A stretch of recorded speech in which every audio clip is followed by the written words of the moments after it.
Hey everyone, welcome back to Here in Apologetics. Super pumped to join us today to have Dr. Bethany Sollereder, and definitely butchered that, but we're not going to say the last name anymore. And we're going to be talking about divine love and how that can explain evolutionary evil. So Bethany, thank you so much for joining me. How are you today? I'm doing great. Thank you so much for having me. I'm really excited to chat with you. Yeah, I'm super pumped for this. So today we're going to be talking about animal suffering and the problem of evolutionary evil. Bethany's written on the topic and a little bit about a compassionate theodicy she's been working on at the end. So before we get into like the heavy stuff, Bethany, do you want to talk a little bit about like who you are and what you do? Yeah. So I am a theologian. I'm a practicing Christian. And I work on anything if it's grim and depressing and, it makes you just feel worse about the world. That's probably what I do. So in my, master's and PhD, I looked at this question of could a good God create through evolution, which involves suffering, death, extinction, so on. And then following on from that, I've recently, I think we'll come back to it at the end, but written a book on why is there suffering. And now I am working with the Laudato Si Research Institute at Campion Hall here in Oxford, where I'm asking about what do we do if we can't stop climate change? Wow, you have your hand in all kinds of like interesting topics like evolution and climate change and all these things. So I'm just curious, what got you interested in like looking at things, specifically like looking at like God and evolution and suffering today? Yeah, well, I was interested in when I was doing my undergraduate, I got really interested in the questions of God and suffering. And it was really coming out of a personal experience of, a church that had gone wrong. And me sort of wondering, isn't God supposed to be in control here? Like, how is this all happening? And then when I turned my mind to try and think of how I could make this an interesting academic issue, you don't want to do suffering in general because there's just you'd never finish reading. So I thought, well, maybe if I do this question of evolution and the problem of evil, it makes it a slightly smaller question because I'm not dealing with humans, and it makes it a much more interesting as an academic topic. So I kind of took it up with that. But my ulterior motive in all of this is to really ask, how can I serve the church in what I do? So I'm Canadian from Alberta, and there are lots of people who are not comfortable with evolution. They feel that, first of all, it might mean that the Bible is untrue in ways that they're uncomfortable with. But then if that's dealt with by people like Richard Middleton or John Walton, then they start saying, but doesn't that mean God used death? That God used suffering to create the world? I don't know if I can theologically accept that. So I really wrote with that sort of audience in mind, trying to understand how our theology could support such a view, or if it could really. So I went in asking, can it support that kind of a reality? And came to the conclusion that I think it's okay.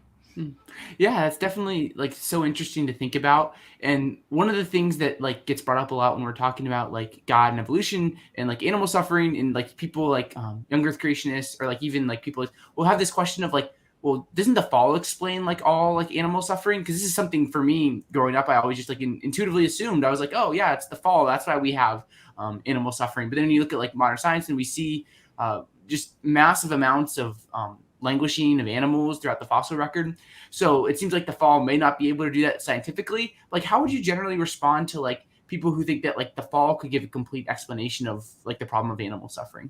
Yeah. First, I'd ask which fall they're talking about, because if they're wanting to say that human sin brought all of this suffering into the world, you have a big chronological problem, right? So anatomically, modern humans have been around for about 200,000 years. Behaviorally, modern 50,000 years.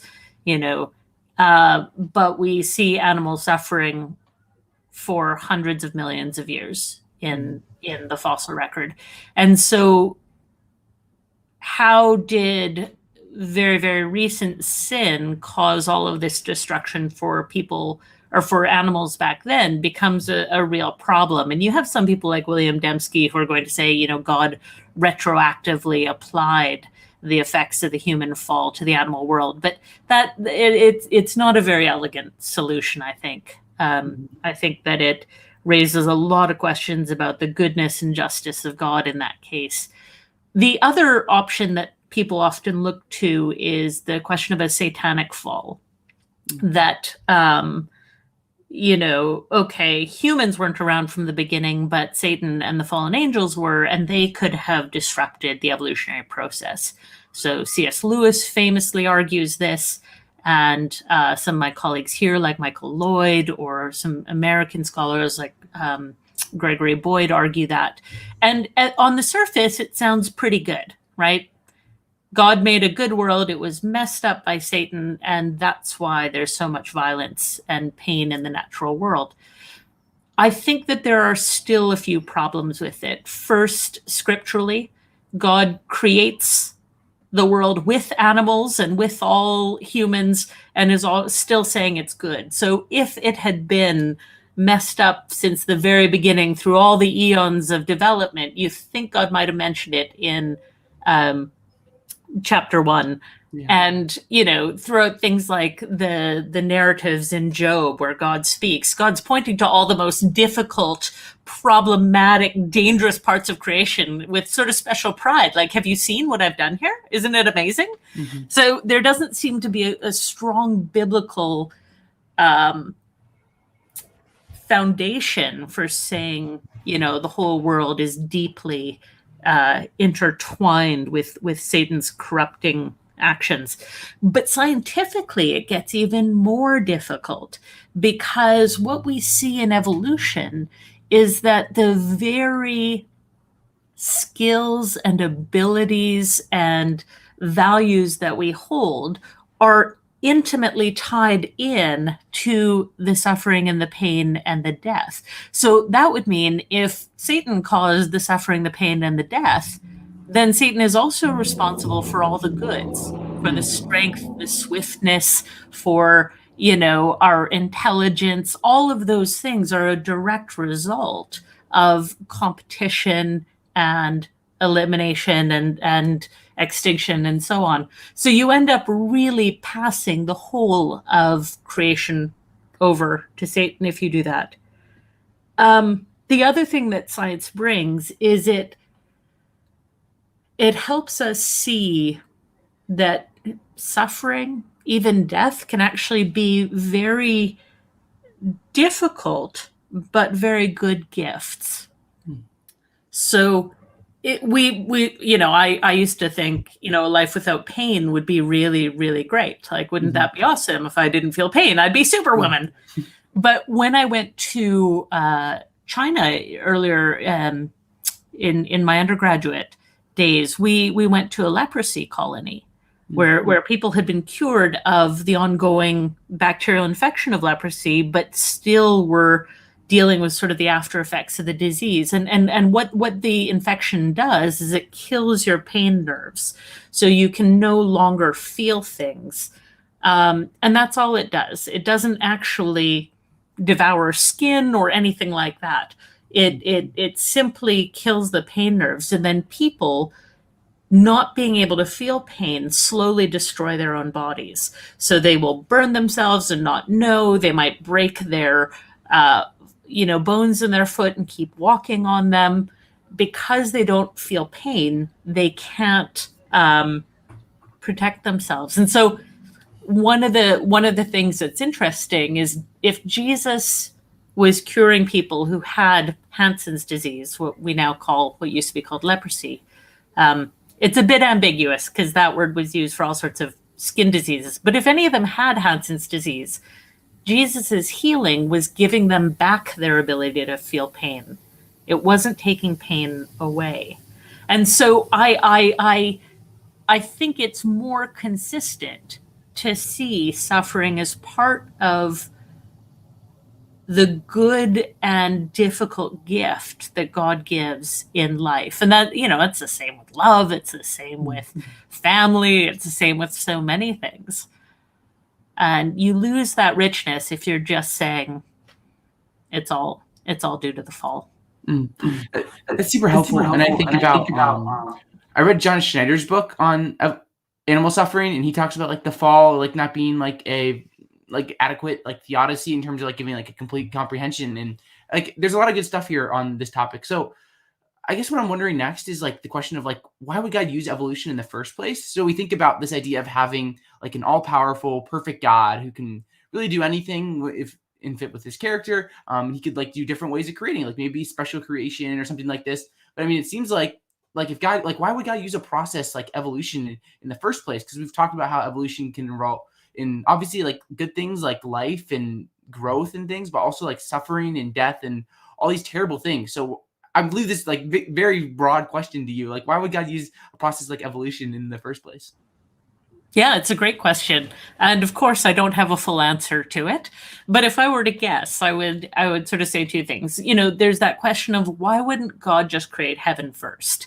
Mm-hmm. I mean, if that's a possibility, why not just go there? And one of the interesting things, I think, is that even within our tradition, there are certain values that we have here that are not possibilities in heaven. So people don't think that in heaven that we'll be married or have kids, for example. So that seems to be something that is limited to this plane of existence.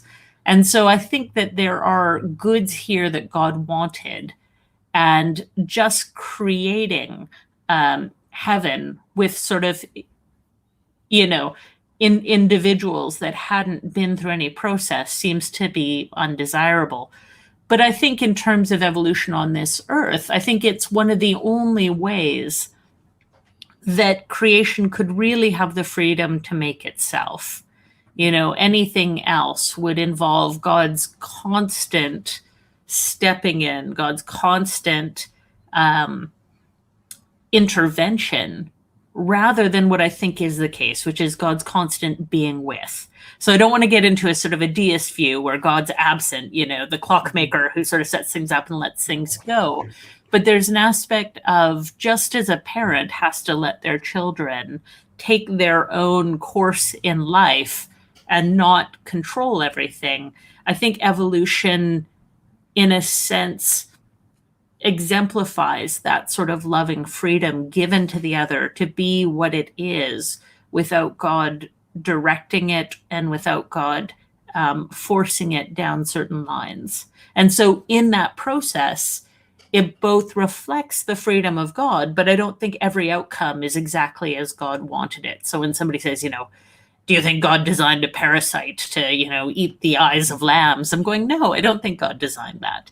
I think that that's an occurrence that comes out when creatures are given this sort of freedom that love requires. So I guess I'm wondering then, like, why think that like we need this process for of like significant freedom for like divine love? Because I could hear like an atheist or someone thinking right here, like, so you're telling me that like a self-creating creation, a sense of God, like creating some sort of evolutionary process, which can like have creation, in a sense, like bring forth like other beings, like all that like suffering and languishing, like that's the reason. Like surely there's more, or like something like this, like when we reflect on like maybe like millions of years of animal suffering and whatnot, or like deadly parasites, or all these like horrors that seem to have existed in the past of the earth. So like if you're tracking what I'm saying here, like how would you respond to this kind of objection? Yeah, I mean, I think that we tend to divide nature up into the good and the bad. You know, so we think the lamb is good, the parasite is clearly evil. And I don't think that is really quite right. I think both are creatures beloved by God, and that God embraces both, and plans to bring both to redemption. So the lamb has its failures. I mean, just think what it's doing to the poor grass. You know, I mean, we think of the lamb as a gentle animal, but I mean, from the grass's perspective, the lamb is wretched. And so we're in this world where everything exists by depending on others. And it's interesting, Charles Kingsley, the sort of 19th century pastor, theologian who first sort of responded to Darwin positively, in a lecture he gave a few years later, talked about how I was really disturbed by this. I mean, God made a world where everything exists by forcibly eating everything else. It just seems horrible. And he thought, well, actually, I think I can flip that on its head and say, God has given us a world where everything supports everything else, where everything is given to everything else. And so I think to some extent, it depends on which way you read that, where we all sustain each other through these ecological trophic lines. I think reading Richard Swinburne really helped me see this point, because he was talking about animal suffering. And like a lot of the times, at least I think when this argument gets presented like against God, we picture evolution as like something like the Hunger Games almost, where like everyone's just out there to like destroy each other and last one standing lives. But it also like the animal like world and like our world involves a lot of cooperation. Like we couldn't do things like solely on our own. And I think that's a great point that you're trying to bring forth, Bethany, is like there's so much more to like life and like looking at like the process of evolution than just like a mere like Hunger Games or something like that. Yeah. So I think it was Sarah Coakley and Martin Novak did some work on this, kind of talking about how we tend to emphasize the competitive nature of evolution because that's theologically problematic. But there's actually a lot that's built on cooperation and altruism as well. Now, I mean, I say that with a cautionary note because people can get carried away and be like, evolution's not bad. Look at all the cooperation, and it's like, well, yes. So there's interspecies and interpersonal, interanimal cooperation at various points. But sometimes these are kind of like looking at human gangs as great, examples of coordination. Yeah, they're coordinated. Yeah, they're working together, but usually for a goal against some other. So I put forward that there's cooperation while also saying, but generally that cooperation sits within a larger framework of conflict. But it is intriguing that as life has continued to evolve, what we've seen is greater complexity, greater interdependence, greater sharing, I think, than the earliest life forms where everything was sort of out for itself. That's super interesting. So I think it might be helpful at this point to like talk about like maybe like a specific example. So I don't know if this was in your book or if I just made this up because I just seen it in my notes. But we could think about, for example, reflecting on like the life of a dinosaur who lived and died, say 230 million years ago. That life maybe like killed other animals probably to survive, or maybe if it's something more like passive like plants or something. But it was involved in this process of just like it had a life and maybe probably suffered and maybe caused some other animals to suffer. What's so valuable about this life, this dinosaur 230 million years ago? Because you talk about like a creation and love allowing for like freedom, which is like good. So for example, like looking at the case of the dinosaur, what makes this life worth living in the first place? Yeah. Well, I mean, I think that there are several different levels we can parse that out from. It is actually from the 6th chapter of my book. So I sort of talk about how it is something that has the gift of being, the gift of life, and that is wildly valuable. We still have difficulty defining what is living and what is not, and what precisely makes something different from all that isn't living around us, and to some extent that dinosaur is going to have the gift of consciousness. It's going to have the gift of interrelationship with all that's around it. So it's going to have relationships with its parents, with its children, with its mate, with the things that it eats, and the things that will one day eat it. And I think that all of those interrelationships are valuable. The most valuable thing about it is, of course, that God loves it, that God enjoyed that dinosaur's life and saw it. And I think that, sometimes theologians kind of talk about the dinosaurs as they were really only important as a stepping stone to us. We needed all these life forms to live so that the great complexity that is found in the image of God in people is achieved. And I think that that's a quite anemic view. I'd rather say God has delighted in all the ages of life and, is delighted as well with us.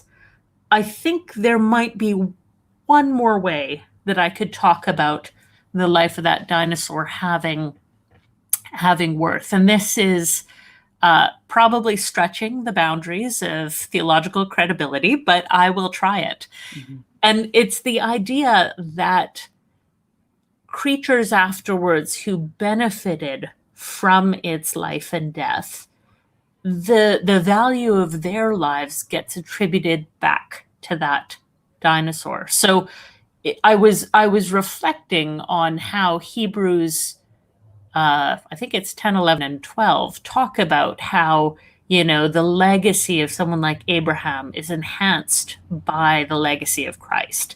Now, Christ, of course, lives and dies long, long after Abraham, but there's something where it's to the glory of Abraham that his descendant is Christ. Yeah. And so in a much expanded way, it's something to the honor and benefit of the dinosaurs that their extinction, which was a tragedy at the time that it happened 65 million years ago, that their extinction, which opened up new ecological niches and opportunities, led to the development of mammals really exploding, and therefore the development of humans eventually. Mm-hmm. So there's something about us being the great grand inheritors of the sort of life and tradition of dinosaurs that I think gets reflected back on them in whatever redeemed form we might see. I think this is super interesting to draw an analogy. So as you were talking, Bethany, I was thinking about scientific progress. So our scientific advances today wouldn't be possible without say the people like Isaac Newton or other scientific thinkers at the time. So you think analogously we could attribute our existence in part is due to the existence of the dinosaurs. So would you consider that somewhat of an analogy?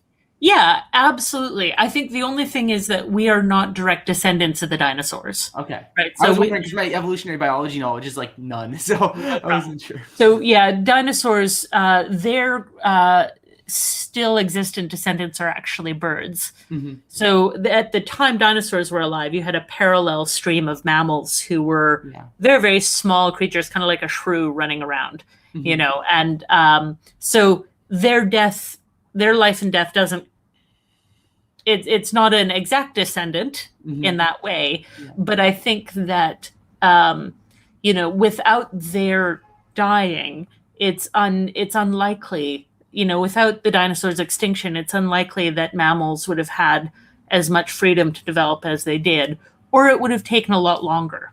Mm-hmm. So Simon Conway Morris over at Cambridge would say, mammals eventually, because they were so diverse and warm-blooded and able to do things, would eventually have outcompeted the dinosaurs, but it may have taken millions and millions of more years. So either way, their unfortunate extinction led to our benefit. That's good. I really appreciate that. So I think one of the last things I want to talk about here is we've talked about the dinosaur who lives and dies 230 million years ago. And then there's this question of do we need an animal afterlife? Is this a plausible view to explain things? Because I think of someone like Trent Dougherty or even John Schneider, books I've read, they talk about how it seems like we need some sort of animal afterlife for these animals to really redeem their suffering in a sense. You could talk about Dougherty goes extensive into potentially soul building for animals and whatnot. So do you think an animal afterlife is a plausible view? So for example, the dinosaur 230 million years ago, when it dies, is that the end of its story, or is there more to come? Or are you just kind of So I do think it's plausible, but I think it's plausible for slightly different reasons than Trent Dougherty or John Schneider. Mm-hmm. And I think where we slightly disagree is that they want to say this is needed as a sort of compensation for the suffering that was experienced. Mm-hmm. I have two problems with that. The first is that suffering really only happens when you have fairly advanced consciousness. So I'm not sure that we could look at a lot of the animals and a lot of the creatures that lived and say that they had suffering per se, but rather that they, felt pain in various ways. Yes. But, so one, I think that limits the pool of recipients of redemption, sadly, Like, is there going to be no worms? Like, that would be too bad, or will there be no insects? That would be too bad. But I think the second reason is that I don't think that redemption is primarily about compensation. I don't think it's God saying, sorry, you had a rough time. Now I'm going to try and make it up to you by this sort of afterlife. I think redemption always has been about the life of God not finding fullness, but being expressed most fully in communion with life. So redemption, the scope of redemption in my mind, is simply the answer to who and what does God love. So if God loves every creature, and I do believe that God loves that dinosaur, then I think that dinosaur has a place in the redeemed creation, just as that amoeba and that worm and that, Now that raises questions about, well, how are all these things going to live together? And the answer to that is, of course, I don't know.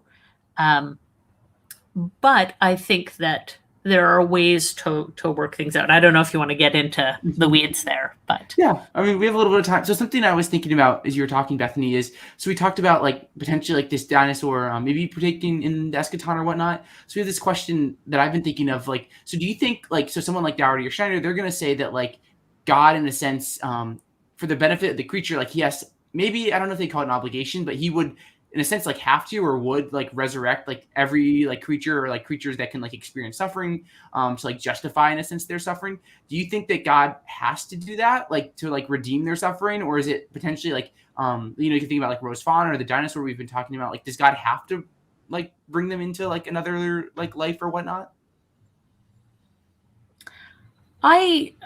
I don't have a very strong answer to that. I tend to be cautious about what God has to or doesn't have to do.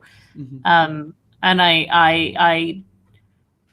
it's an interesting question in the sense of, I think, what are the obligations of love? So if we're saying God is defined by being love, then God will do whatever is loving, regardless of whether God has to. So I'd rather say that a full expression of God's love is going to redeem all those creatures, rather than, God is somehow on the hook for, living up to our moral expectations. Yeah. I'm sure somebody will get mad at me for saying that, but, so my confidence is not in what God is morally obligated to do. My confidence is in God's unlimited love. Yeah, that's super interesting.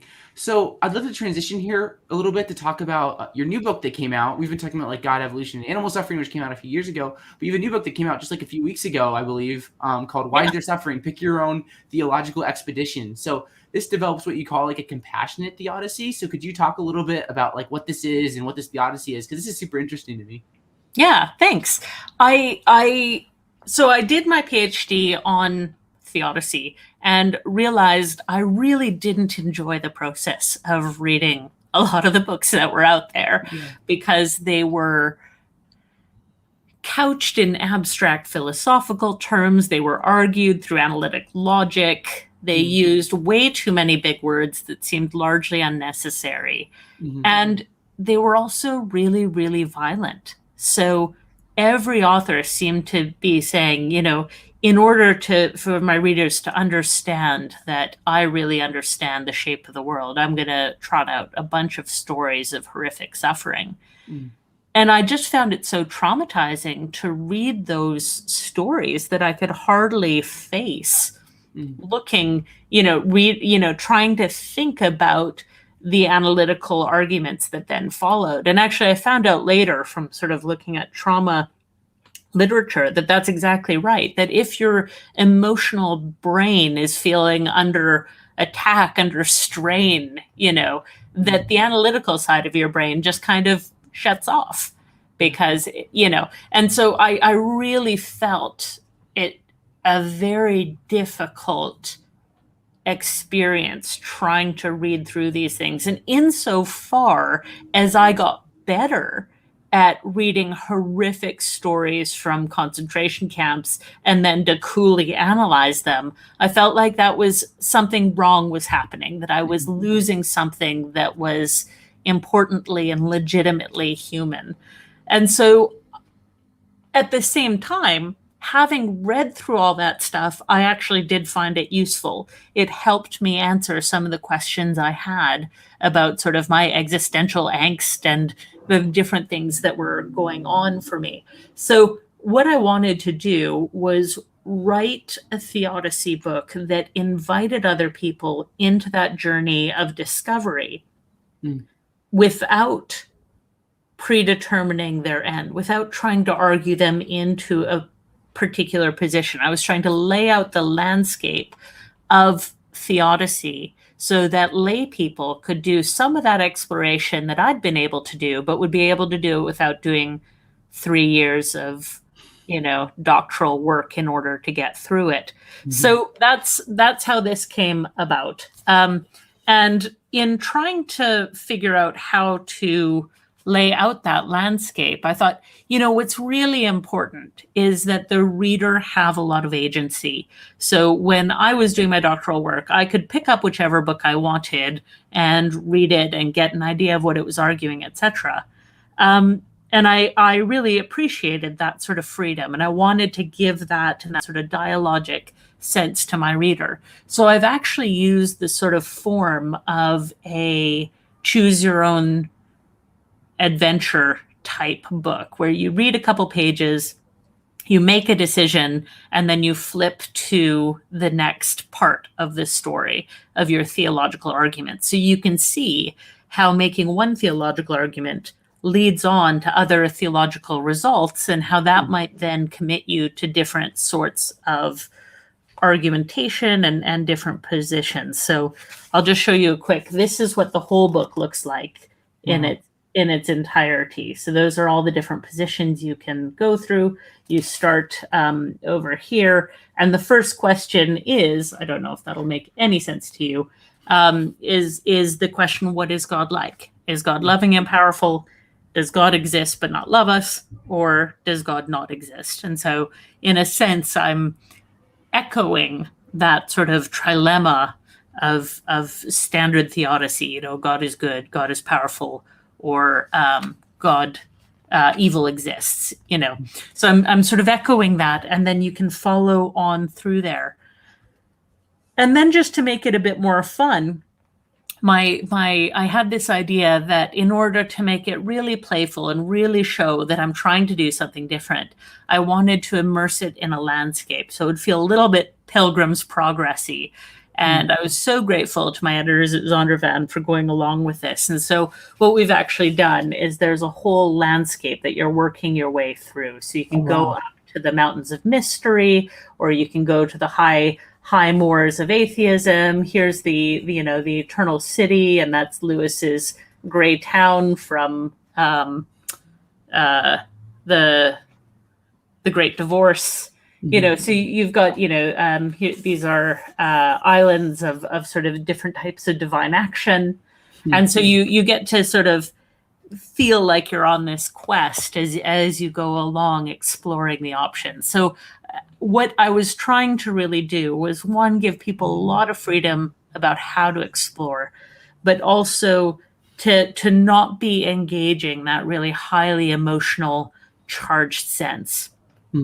So it's not a sense of, if you pick the wrong path, you're going to die and everyone, it's just sort of come explore theology. Theology is wonderful. And it gives so many possibilities for thinking about these things. But I think if we make the stakes really high, then everyone's afraid to make a decision. If I choose the wrong path, it could have devastating results. Whereas this is like, go on, explore the wrong path, and then come back and read another path later. So I've included a bunch of paths that I don't agree with, that I tried to really do my best to argue for. And whenever I did that, then I spoke to people who held those positions and had them read the chapter to make sure I was doing justice to their views.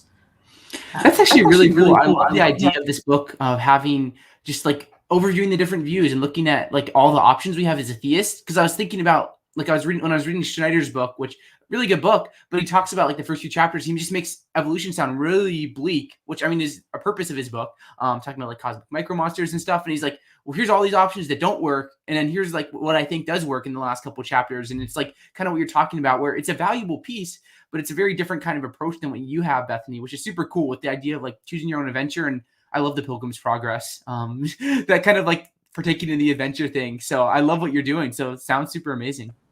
Thank you. Yeah, no, it was probably the most fun I've ever had writing something.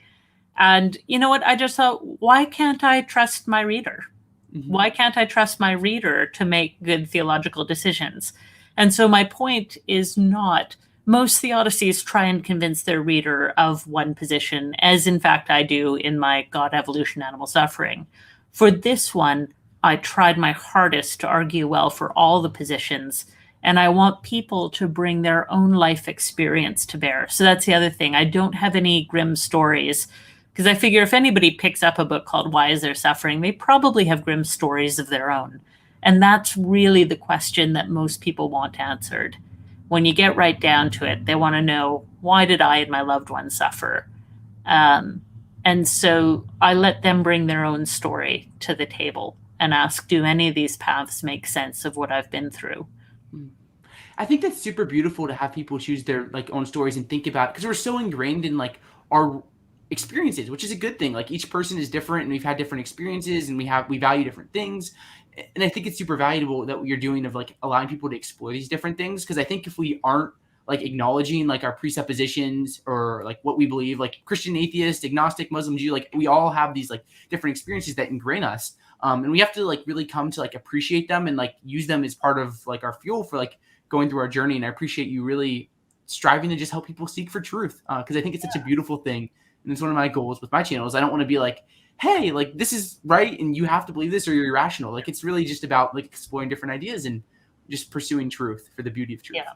Yeah. And so, I mean, I asked for a few pages to be at the end blank, so people can write their own chapters in if they decide I have not been. I mean, I have no illusions that I'm comprehensive. I do a number of Christian views. I do some atheist views. You don't like solve the problem of evil in like 180 pages or not? No, like 30,000 words just wasn't enough, you know?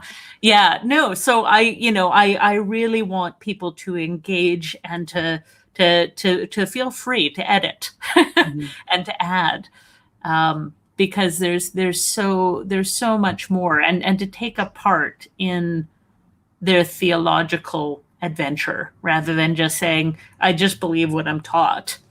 You know, take a hand in it. Yeah. Well, this has been such an amazing interview, Bethany. We'll go to, I saw one question, so if there's any more questions, we'll get to a little bit in a second here. But before we get into that, is there anything with regards to like evolutionary evils or your compassionate theodicy, anything you didn't get to say before we go into a little bit of Q&A? No, I think we've covered what I'd like to say. Thanks. Awesome. So we do have one question from Thank You Jesus, talking about like the eschaton. So it's like, what do you think about Isaiah saying that animals will not be carnivores? So looking at the eschaton, like if the T-Rex comes back, is it going to be eating like other animals in the eschaton, or is it a vegetarian? Like what's going on here? This is great. So I think the two passages in Isaiah that people generally point to are Isaiah 11, the lion will lie down with the lamb, and the little child with the asps and that kind of thing. And I think that there's a place in Isaiah 65 as well, where it talks about, you know, the ravenous beasts will all be nice. What people often miss out is, and now I'm going to get this totally wrong, but I think it's Isaiah 35 or 36, where it says, on my holy mountain, there will be no ravenous beast, there will be no wolf, there will be no, you know. So I think, one, we need to recognize the sort of apocalyptic nature of this text, that it's not actually a picture of the new creation, but that it's trying to give us the flavor of it. So I'd be hesitant to sort of say that they won't be carnivorous or that they will be. And people in the literature have argued both sides. So David Clough would say, of course they can't be carnivorous, you know. If it's not a peaceable kingdom, then it's not God's kingdom, you know. And somebody like Christopher Southgate would say, well, if it's carnivorousness, but it's not including the sort of difficult parts, it doesn't have pain or fright, then maybe it's okay. And so he pulls on a poem by James Dickey called Animal Heaven, where the creatures do hunt, but it's sort of the most beautiful game, really. And so I sort of riffed off that, and I said, well, okay, I think that, a lion who is shorn of all their instincts to hunt might be less than a full lion. But I wonder if those instincts could be turned to something else.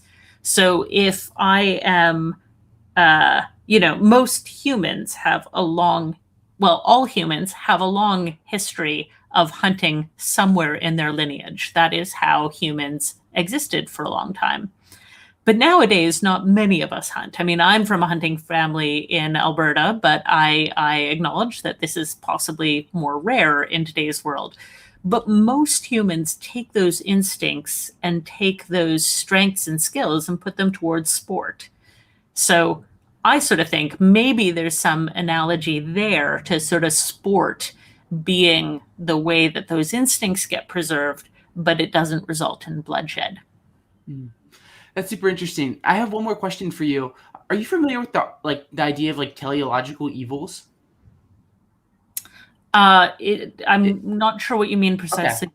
I'll frame it then, because I was curious. Because this is a specific kind of argument that I've heard used as an argument against God, and it's been developed. I think it's a very recent argument. So I think Felipe Leon, in his dialogue book with Josh Rasmussen, which only came out a year or two ago, was the first person to really come up with this idea. And it's the idea that when we look at the character of animal suffering, there's a specific phenomena where we have animals. I'm trying to think of what examples they bring up. I can't think of any off the top of my head, but animals whose job is literally just they inflict suffering on other animals. And that's kind of to survive or whatnot. Their primary thing they do is just inflict suffering on other animals as a specific challenge to the idea of God allowing evolution or using evolution.